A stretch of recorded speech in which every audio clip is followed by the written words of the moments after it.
Siapa yang tahu? Aku berangkat ke Ceko dengan satu koper, satu surat beasiswa, dan keyakinan rapuh bahwa aku cukup kuat untuk bertahan sendirian di negeri orang. Aku tak pernah membayangkan, perjuangan terberatku bukan soal kuliah atau bahasa, melainkan soal kesepian yang diam-diam menggerogoti.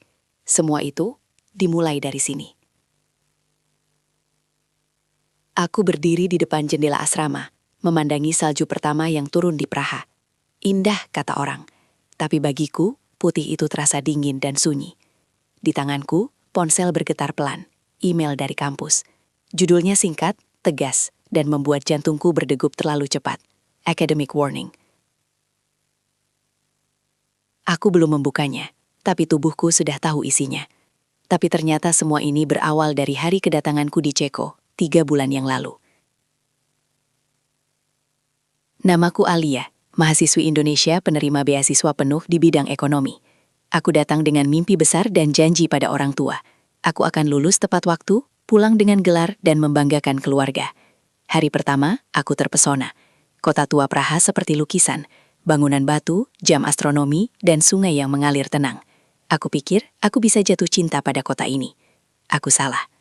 Minggu-minggu pertama kuliah terasa seperti dilempar ke laut tanpa pelampung. Dosen berbicara cepat, diskusi berjalan agresif, dan mahasiswa lain tak ragu memotong pembicaraan. Aku yang terbiasa menunggu giliran, hanya duduk diam, mencatat, dan berharap tidak ditunjuk. Setiap pulang kelas, kepalaku berdenyut, seolah pikiranku dipaksa bekerja 2 kali lebih keras hanya untuk bertahan. Aku mulai sering menghindari telepon rumah. Setiap kali ibu bertanya, "Kamu sehat, Nak?" Aku menjawab dengan suara ceria yang kupaksakan. Tersenyum pahit. Aku tidak ingin mereka tahu. Aku sering menangis diam-diam di kamar sempit asrama. Suatu malam, di perpustakaan yang hampir kosong, aku menyadari tanganku gemetar saat membuka buku. Bukan karena dingin, heater rusak lagi, tapi karena lelah. Lelah berpura-pura kuat. Lelah merasa tertinggal. Lelah sendirian. Aku duduk di kelas statistik lanjutan. Kertas ujian dibagikan satu persatu. Saat lembaranku sampai, mataku langsung tertuju pada angka merah di pojok atas. Tidak gagal total, tapi cukup rendah untuk membuat beasiswaku terancam. Dadaku terasa sesak. Suara dosen menghilang, berganti dengung panjang di telinga. Aku keluar kelas dengan langkah goyah. Di lorong kampus, mahasiswa lain tertawa, membahas rencana akhir pekan. Aku berhenti di tengah lorong, menunduk, mencoba bernafas. Untuk pertama kalinya, aku bertanya pada diriku sendiri. Apa aku salah datang sejauh ini? Ponselku kembali bergetar. Email yang tadi kutunda akhirnya terbuka. Isinya singkat, formal, dan dingin. Peringatan akademik, evaluasi beasiswa, dan satu kalimat yang membuatku gemetar. Your continuation will be reviewed next semester. Aku menatap layar lama sekali. Di saat itulah aku sadar. Di Ceko, aku benar-benar sendirian. Dan babak pertamaku baru saja dimulai. Aku duduk di lantai kamar asrama, punggung bersandar ke ranjang. Email peringatan itu masih terbuka di layar ponsel. Kata-katanya berputar-putar di kepala, lebih keras dari suara heater yang berdengung. Reviewed next semester. 2 kata itu seperti vonis yang ditunda. Tidak langsung menghancurkan, tapi cukup untuk membuatku tidak bisa tidur. Tapi ternyata, semua kegelisahan itu berawal dari satu keputusan kecil. Aku memilih diam. Hari-hari berikutnya, aku berubah jadi versi diriku yang lebih sunyi. Aku datang ke kelas lebih awal, duduk di baris belakang, dan pulang paling akhir. Aku menolak ajakan makan malam dari teman-teman asrama dengan alasan lelah. Padahal sebenarnya, aku takut. Takut ada yang bertanya kabar. Takut harus jujur. Di dapur bersama, aku hanya memasak nasi dan telur, lalu makan cepat-cepat sebelum ada yang menyapa. Di kampus, tekanan terasa meningkat. Presentasi kelompok diumumkan. Namaku tertera sebagai pembicara utama. Aku menatap layar laptop, mencoba memahami data yang terasa semakin asing. Bahasa Inggris akademik yang dipakai teman-temanku terasa seperti tembok tinggi. Aku menghabiskan malam di perpustakaan, jari-jari kaku, mata perih, dan kepala penuh angka. Suatu sore, saat hujan turun tipis, aku tertinggal di ruang diskusi. Kursi-kursi sudah kosong, lampu sebagian dipadamkan. Aku menutup laptop dengan napas berat. Saat itulah pintu terbuka pelan. "Alia," aku menoleh. Itu Marek. Jaketnya basah, rambutnya sedikit lembab. "Kamu belum pulang?" Aku mengangguk. Masih belajar. Dia tidak bertanya lebih jauh. Hanya duduk di seberang, membuka buku. Keheningan di antara kami terasa anehnya menenangkan. Setelah beberapa menit, Dia berkata pelan, "Presentasi minggu depan, kamu kelihatan tertekan." Aku ingin menjawab aku baik-baik saja, tapi kata-kata itu tersangkut di tenggorokan. "Aku agak kesulitan," kataku akhirnya. Marek mengangguk, seolah itu cukup. "Kalau mau, kita bisa latihan bareng." Sejak hari itu, kami sering bertemu. Latihan presentasi di ruang kosong, diskusi singkat di kafe murah dekat kampus. Aku mulai berani bicara, meski suara masih gemetar. Namun ada satu hal yang tetap kusembunyikan, email beasiswa itu. Aku takut, jika aku mengakuinya, aku akan terlihat lemah, atau lebih buruk, kasihan. Aku berdiri di depan kelas, slide pertama muncul, tanganku dingin. Aku melihat wajah dosen yang datar, teman-teman sekelompok yang menunggu. Aku menarik napas, lalu mulai bicara. Kalimat pertama lancar, kalimat kedua tersendat. Di tengah presentasi, dosen memotong, mengajukan pertanyaan tajam. Otakku kosong. Hening. Detik-detik terasa panjang. Aku membuka mulut, tapi suaraku nyaris tak keluar. Dari barisan depan, Marek menatapku. Tenang, memberi isyarat kecil agar aku melanjutkan. Aku menelan ludah, memejamkan mata sesaat, lalu menjawab. Tidak sempurna, tapi jujur. Presentasi selesai. Aku duduk kembali, jantung masih berdebar. Dosen tidak memuji, tapi juga tidak mencela. Saat kelas bubar, Marek mendekat. "Kamu berani," katanya singkat. Aku tersenyum lemah. Tapi di dalam, aku tahu. Keberanian itu belum cukup. Karena malam itu, email baru masuk. Subjeknya membuat napasku tercekat. Scholarship Evaluation Meeting. Dan aku belum tahu, apakah aku siap menghadapi bab berikutnya. Undangan rapat evaluasi itu tergeletak di meja belajarku seperti benda asing. Aku membacanya berulang kali, berharap maknanya berubah. Tanggalnya minggu depan, waktunya pagi, tempatnya gedung administrasi, bangunan paling dingin di kampus, bukan karena cuaca, tapi karena isinya keputusan-keputusan penting. Tapi ternyata, kegelisahan ini berawal dari satu kenyataan pahit. Aku tidak punya ruang untuk gagal. Aku mencoba menyibukkan diri, kuliah, perpustakaan, pulang, ulangi. Tapi pikiran terus kembali ke rapat itu. Bagaimana jika beasiswaku dicabut? Bagaimana aku pulang dengan tangan kosong? Aku membayangkan wajah ayah yang diam, ibu yang mencoba tersenyum. Aku belum siap menghadapi itu. Aku akhirnya menerima kerja paruh waktu di sebuah kafe kecil dekat sungai. Jamnya malam, bayarannya pas-pasan, tapi cukup untuk menenangkan pikiran. Setidaknya aku melakukan sesuatu. Bau kopi, suara mesin espresso, dan percakapan singkat pelanggan menjadi pelarian sementara. Namun kelelahan mulai menumpuk. Aku sering datang ke kelas dengan mata sembab dan kepala berat. Suatu malam, Marek datang ke kafe. Aku terkejut melihatnya berdiri di depan bar, memesan teh hangat. "Kamu kerja di sini?" tanyanya. Aku mengangguk. "Iya, sementara." Dia menatapku lama, seolah ingin bertanya lebih, tapi memilih diam. Saat kafe sepi, dia berkata pelan, "Kamu kelihatan capek sekali akhir-akhir ini." Aku tersenyum tipis. Aku baik-baik saja. Kebohongan itu terasa semakin berat. Aku duduk di kamar, mencoba membaca materi ujian, tapi huruf-huruf menari. Ponselku berdering. "Ibu." Aku menatap layar lama, lalu menjawab. Suaranya hangat, penuh rindu. "Kamu sehat, Nak?" Aku ingin jujur. Ingin berkata aku takut. Tapi yang keluar hanya, "Sehat, Bu. Doakan saja." Setelah menetap telepon, air mataku jatuh.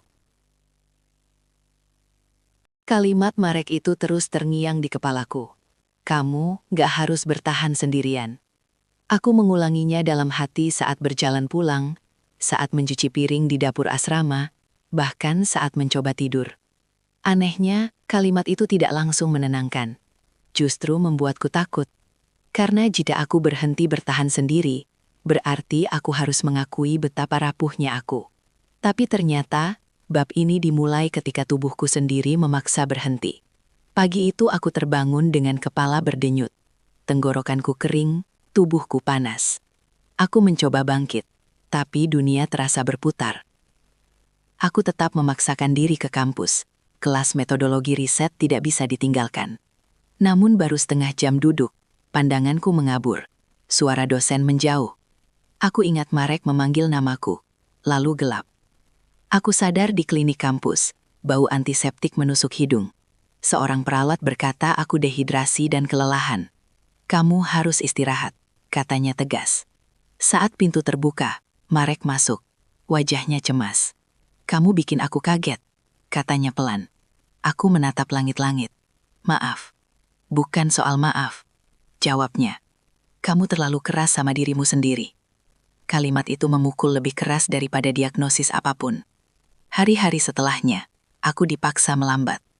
Aku mengambil izin kerja paruh waktu. Aku melewatkan satu kelas. Dunia tidak runtuh seperti yang kutakutkan. Tapi perasaan bersalah tetap ada. Seolah aku mencuri waktu istirahat dari mimpi yang harusnya diperjuangkan tanpa henti.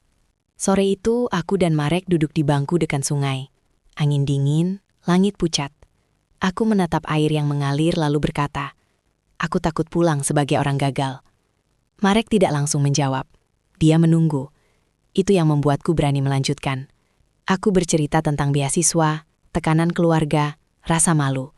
Kata-kata keluar deras, bercampur air mata. Untuk pertama kalinya, aku tidak menyaring ceritaku. Saat aku selesai, Marek berkata pelan, "Di sini, banyak yang jatuh sebelum berdiri. Kamu cuma jarang lihat bagian jatuhnya." Aku menoleh. "Tapi kalau aku gagal, kamu tetap manusia." Potongnya lembut, bukan angka. Kalimat itu membuat dadaku sesak, hangat, menakutkan. Namun kejujuran membawa konsekuensi. Malam itu, aku menerima pesan dari supervisor. Nada pesannya dingin. Dia khawatir aku tidak cukup fokus karena bekerja dan masalah personal. Dia menyarankan agar aku mempertimbangkan ulang prioritas, bahkan menyebut opsi cuti akademik. Aku menatap layar lama. Jika aku mengambil cuti, beasiswaku bisa gugur. Jika aku memaksakan diri, tubuhku bisa tumbang lagi. Aku memejamkan mata. Bab ini belum selesai. Dan untuk pertama kalinya, aku sadar, bertahan sendiri mungkin bukan pilihan, tapi bertahan bersama juga bukan tanpa resiko. Malam itu aku tidak tidur. Pesan dari supervisor terus berputar di kepalaku, seperti jam yang berdetak terlalu keras. Cuti akademik. Kata itu terdengar rapi, profesional, tapi bagiku artinya satu, berhenti. Dan berhenti berarti pulang, tanpa gelar, tanpa cerita indah. Tapi ternyata, titik terendahku bukan datang dari kampus, ia datang dari rumah. Pagi-pagi sekali ayah menelepon, suaranya datar, seperti menahan sesuatu. "Ibu masuk rumah sakit," katanya. Dunia seakan berhenti. Aku berdiri kaku di dapur asrama, menatap uap dari teko air panas. Ayah melanjutkan, "Bukan apa-apa yang serius, tapi beliau terus nanya kamu." Aku ingin pulang, seketika. Tapi aku juga tahu, tiket pesawat satu arah itu akan mengakhiri semuanya. Aku berkata akan menelepon ibu nanti. Setelah menutup telepon, aku duduk di lantai dan menangis tanpa suara. Hari itu aku membolos kelas. Aku berjalan tanpa tujuan menyusuri kota tua Praha, melewati turis yang tertawa dan pasangan yang berfoto. Aku merasa seperti bayangan. Di jembatan aku berhenti lama, menatap sungai yang mengalir tenang, seolah hidup tidak sedang menuntut keputusan besar dariku. Marek menyusulku. Entah bagaimana dia tahu aku di sana. "Kamu gak datang ke kelas," katanya. Aku menoleh. "Ibuku sakit," kataku pelan. Dia tidak berkata apa-apa, hanya berdiri di sampingku. Lalu aku melanjutkan, suaraku pecah. Aku harus memilih. Kalau aku pulang, aku kehilangan segalanya di sini. Kalau aku tinggal, aku merasa jadi anak yang buruk. Marek menatap sungai. Di sini banyak orang belajar pergi jauh, tapi tidak semua belajar bagaimana caranya kembali. Aku menggeleng. Aku nggak tahu harus bagaimana. Dia menarik nafas. "Kamu tidak harus memilih sekarang, tapi kamu harus berhenti menyiksa diri." Malamnya aku menulis email panjang ke supervisor. Aku jujur, tentang kondisi ibuku, tentang kelelahan, tentang ketakutanku. Aku meminta satu hal saja, waktu. Waktu untuk membuktikan aku masih layak. Jawabannya datang keesokan hari. Singkat, dingin. Dia menyetujui penundaan keputusan, tapi dengan syarat, satu proyek penelitian tambahan, tenggat ketat, tanpa toleransi gagal. Aku menatap layar. Proyek itu berat, hampir mustahil jika kulakukan sendiri. Aku menutup laptop, menarik nafas panjang, lalu menulis pesan ke Marek. "Aku butuh bantuan." Kata-kata itu sederhana, Tapi saat ku kirim, aku tahu. Aku baru saja melewati batas terakhir dari bertahan sendiri. Dan konsekuensinya, apapun hasilnya, akan menentukan apakah aku tetap di Ceko atau pulang membawa luka. Proyek tambahan itu seperti bayangan yang selalu mengikutiku. Judulnya terdengar akademis dan kaku, tapi di baliknya tersembunyi ancaman nyata. Gagal berarti selesai. Aku menempelkan timeline di dinding kamar, asumsi optimis, jam kerja panjang, hampir tanpa jeda. Untuk pertama kalinya, aku tidak lagi membohongi diri. Aku tidak bisa mengerjakannya sendirian. Tapi ternyata, meminta bantuan juga punya harganya sendiri. Marek membantuku menyusun kerangka. Dia cermat, tenang, dan jujur saat aku melenceng. Kami sering bekerja sampai larut di ruang diskusi yang dingin, ditemani kopi murah dan suara hujan di jendela.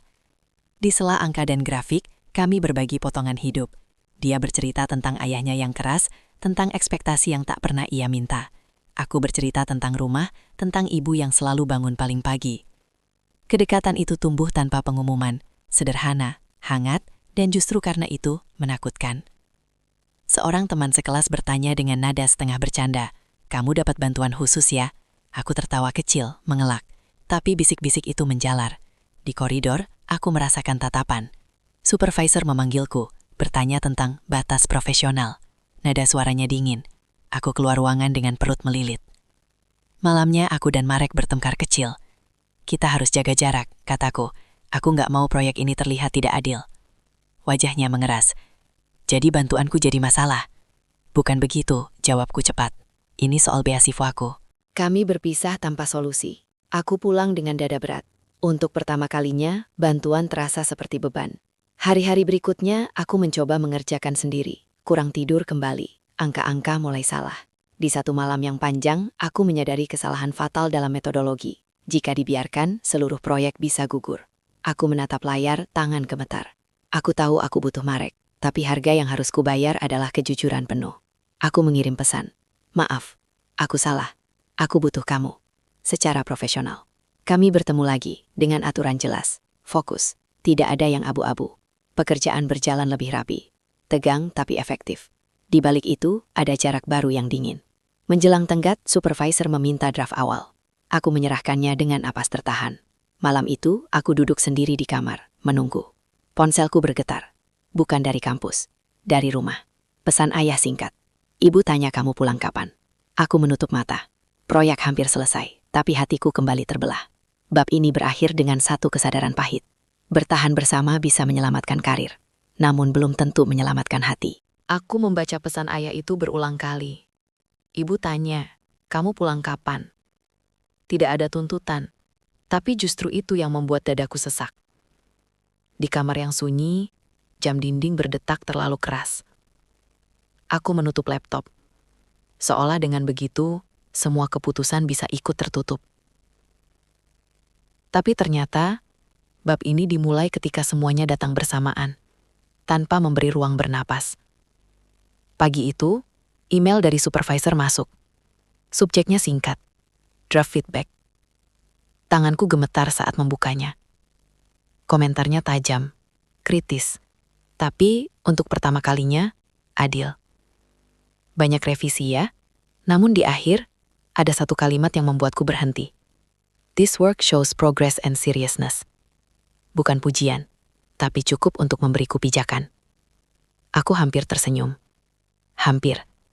Siang harinya, Marek mengajakku bertemu. Kami duduk di kafe kecil dekat kampus. Jendela berembun. Dia tampak lelah.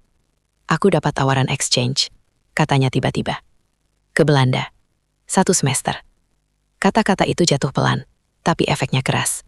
"Kapan?" tanyaku. "Mulai bulan depan." Aku mengaduk kopiku yang sudah dingin. Exchange itu kesempatan besar. Aku tahu itu. Tapi kepalaku sibuk menghitung hal-hal lain. Timeline proyek, evaluasi beasiswa, jarak yang akan bertambah. Aku berkata yang paling aman. "Selamat." Dia menatapku lama. Itu saja. Aku ingin mengatakan banyak hal, tapi lidahku keluh. Aku belum berani memberi nama pada perasaan kami. Apalagi meminta seseorang menunda mimpinya demi aku. Ibu menelepon. Suaranya lemah, tapi hangat. "Ibu nggak apa-apa," katanya. "Kamu jangan khawatir." Aku menangis tanpa suara. "Aku pengen pulang," bisikku. Kalau itu yang bikin kamu tenang, pulanglah, jawabnya. Tapi jangan pulang karena takut. Kalimat itu menghantam tepat di dadaku. Setelah menutup telepon, aku duduk lama. Aku menulis 2 email. Satu ke bagian beasiswa tentang opsi penundaan, satu lagi ke supervisor tentang komitmen menyelesaikan revisi tepat waktu. Keduanya jujur, keduanya berisiko. Aku bertemu Marek di Jembakan. Malam dingin menusuk. Aku berkata, aku nggak bisa janji apa-apa. Tapi aku nggak mau kita pura-pura ini nggak berarti. Dia mengangguk. Aku juga. Kami berdiri berdampingan, menatap sungai. Tidak berpegangan tangan. Tidak ada janji besar. Hanya 2 orang yang tahu bahwa setelah ini, jarak, fisik dan emosional akan menguji segalanya. Bab ini berakhir tanpa keputusan final. Tapi aku sadar, bertahan di Ceko bukan lagi soal akademik semata. Ini tentang berani memilih, meski hasilnya belum tentu seperti yang kuharapkan. Bulan terakhir sebelum evaluasi terasa seperti hitungan mundur yang terus berdetak di kepalaku. Setiap pagi aku bangun dengan daftar revisi, setiap malam aku tidur dengan rasa takut yang belum selesai. Aku menempelkan kertas kecil di dinding. Tenang, 1 halaman lagi. Entah untuk menenangkan diri, atau mengingatkan bahwa aku masih berjalan. Tapi ternyata, ujian terberat bab ini bukan datang dari kampus. Ia datang dari diriku sendiri. Marek mulai sibuk dengan persiapan exchange, formulir, visa, jadwal keberangkatan. Kami bertemu lebih jarang. Saat bertemu pun, pembicaraan kami ringkas, praktis, seperti 2 orang yang sedang menunda perpisahan. Aku menahan diri untuk tidak bertanya, apa kita akan baik-baik saja, karena aku takut jawabannya. Aku menenggelamkan diri di pekerjaan, revisi demi revisi, data dikoreksi, metodologi dipertajam, supervisor semakin ketat. Tapi kali ini aku tidak mundur. Ada malam ketika aku menemukan kesalahan kecil yang hampir membuat kesimpulan runtuh. Aku memperbaikinya sendirian, tanpa menghubungi Marek. Bukan karena mampu, tapi karena aku ingin membuktikan sesuatu, bahwa aku tidak bergantung. Ruang seminar dingin, kursi tersusun rapi. Aku berdiri di depan layar, mengenakan blazer pinjaman, tangan dingin.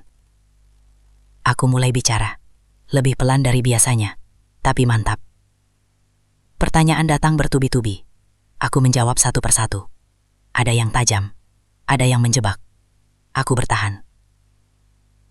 Saat selesai, ruangan hening sesaat. Supervisor mengangguk kecil. Thank you, katanya. Itu saja. Tapi bagiku itu cukup untuk menahan air mata. Di luar ruangan, Marek menganggukku. Kamu hebat, katanya. Aku menggeleng. Aku cuma bertahan. Kami berjalan tanpa tujuan. Sampai di persimpangan, dia berhenti. Aku berangkat minggu depan, katanya. Aku tahu, tapi mendengarnya tetap membuat dadaku sesak. Aku belum tahu hasil evaluasi, jawabku. Dia mengangguk. Kalau kamu harus pulang, aku menatapnya. Lama. Aku akan pulang dengan kepala tegak. Dia tersenyum tipis. Itu yang paling penting.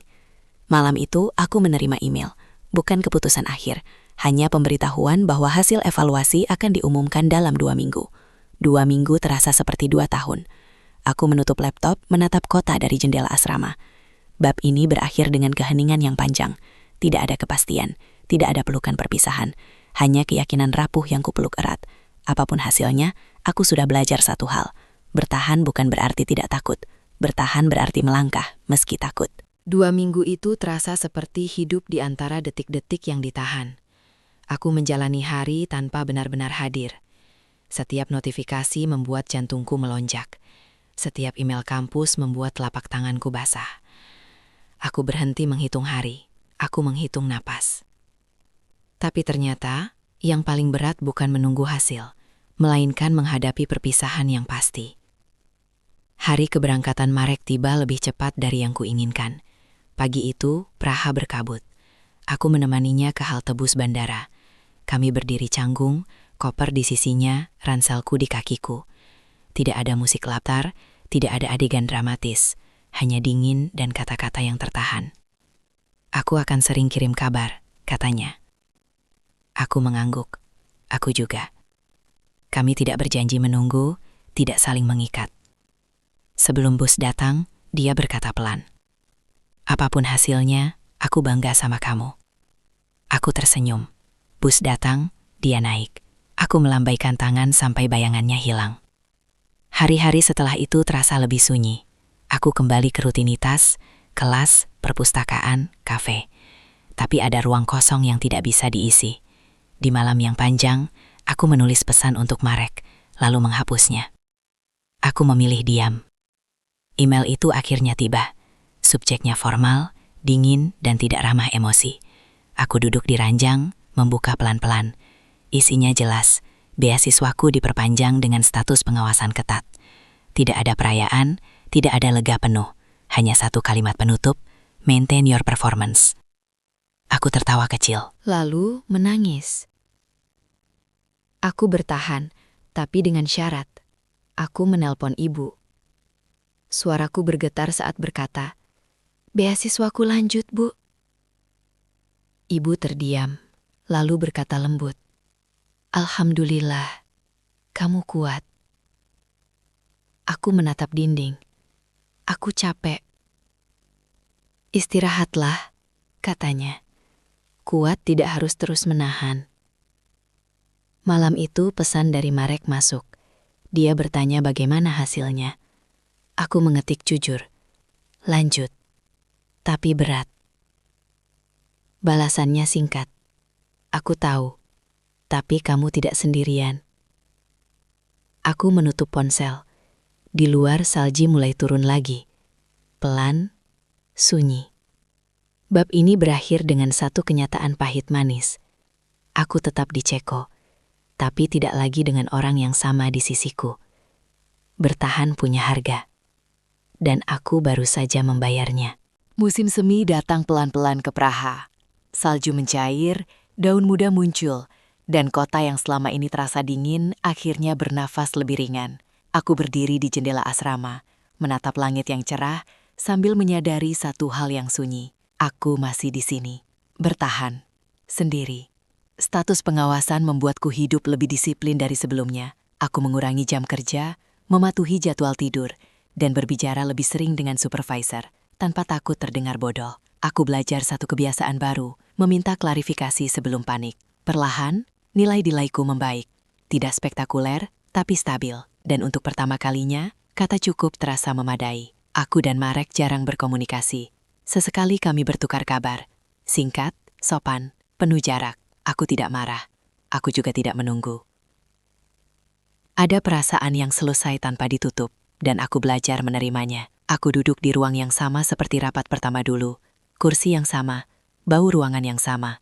Tapi aku berbeda. Mereka membacakan hasil, progres memuaskan, pengawasan dicabut, beasiswa berlanjut hingga kelulusan. Tidak ada tepuk tangan, hanya anggukan. Tapi dadaku hangat. Aku berdiri, mengucapkan terima kasih, lalu keluar dengan langkah ringan. Di luar gedung, aku berhenti sejenak, mengirim pesan ke ibu. "Aku lanjut, Bu, sampai lulus." Balasannya cepat. "Kami bangga. Jaga dirimu." Sore itu, aku berjalan menyusuri sungai. Kota ini masih asing, tapi tidak lagi menakutkan. Aku teringat diriku yang datang dengan koper dan keyakinan rapuh. Aku tersenyum kecil. Aku tidak menjadi orang yang sama. Aku menjadi seseorang yang tahu kapan harus bertahan dan kapan harus melepas. Ponselku bergetar. Pesan dari Marek. "Aku di Bandara Amsterdam. Lihat sungai. Ingat kamu." Aku membalas singkat. "Aku baik-baik saja. Terima kasih sudah pernah ada." Tidak ada janji bertemu, tidak ada akhir bahagia ala cerita.